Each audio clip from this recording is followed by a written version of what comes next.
The Kenya Pipeline Company has commenced repairs on the Sinendet-Kisumu oil pipeline following a spillage near Kondele in the Kibos-Kisumu Highway. Now that action came a little later, however. Residents in their dozens took advantage of the spillage to scoop fuel using jugs and jerrycans. KPC says the oil spill was occasioned by what it suspects to be siphoning of fuel by a rogue trader.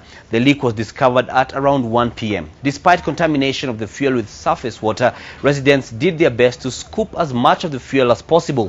KPC is urging residents in close proximity to the leak area to move immediately to safer areas. Then we're just coming to take it because we are not stealing. We just take it because it's for free. It's fuel, and that's why we are taking it. Hakuna matchbox, asisonge karibu. Tujue tu pole pole, watu wa sigara, watu wa matchbox watoke karibu kabisa. Watu wataki hapa.